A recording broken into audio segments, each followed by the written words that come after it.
Voilà ma mise à jour quotidienne pour l'or. Séance de temporisation aujourd'hui puisque nous inscrivons une toupie en termes de chandelier japonais, c'est-à-dire un petit corps avec une petite mèche haute, une petite mèche basse, une toupie. Celle-ci est presque un doji, mais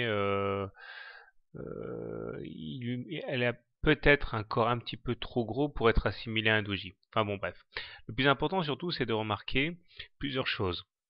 Tout d'abord, nous sommes toujours à l'intérieur de la fourchette d'Andrews bleue ici, mais la pente de cette fourchette d'Andrews est une arme à double tranchant. D'abord, et c'est le point positif, elle est très ambitieuse avec une médiane très fuyante et qui donc attire l'or vers des sommets, puisque pour la toucher, demain il faudra aller chercher déjà les 1195.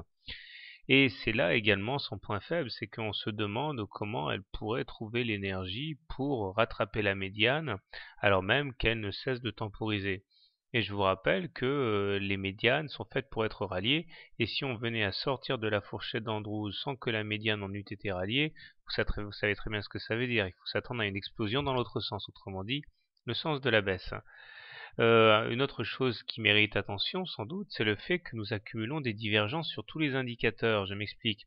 Certes, le MACD est supérieur à son signal, certes, le momentum est supérieur à 0, et certes, le stochastique est très bien orienté en étant en zone de surachat, puisqu'on est au-dessus des 80, mais nous avons aussi une magnifique collection de divergences baissières. C'est-à-dire que nous avons bien inscrit des plus hauts sur les cours, lorsqu'on compare le 11 avril au 28 avril, mais ces plus hauts sur les cours n'ont pas été suivis de plus hauts sur les indicateurs. Autrement dit, il y a des divergences baissières.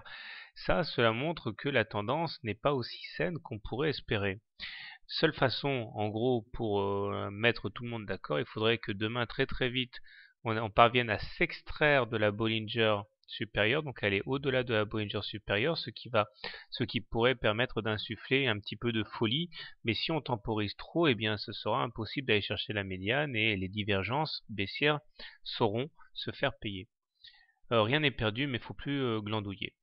M7, M20 sont très bien orientés puisque positive et la M7 a croisé la M20 et nous sommes toujours par ailleurs dans ce vaste canal bleu là, et si on allait chercher la borne supérieure, eh bien on convergerait encore une fois vers les 1200. Alors comment trader l'or demain? Je pense que si vous voulez shorter l'or, le mieux que vous ayez à faire, c'est de continuer de shorter les contacts avec la résistance à 1170, puisque ça fait 3 séances que cette résistance à 1170 est bafouée en séance, mais pas en clôture. Donc visiblement, il y a des intérêts vendeurs sur ces niveaux. Stop loss devant être mis en cas de clôture au-dessus de la résistance à 1170. Maintenant, si vous préférez acheter l'or, je pense que le mieux à faire, pour les plus agressifs, est d'acheter la M7. Pour les plus conservateurs, d'acheter le contact avec la M20 qui se conjugue avec le bas de la fourchette d'Andrews. Stop loss devant être mis en cas de clôture en dessous de la M20. Voilà. Personnellement, je reste haussier, mais faudrait pas non plus trop lambiner. Bonne soirée, bon trade et à demain.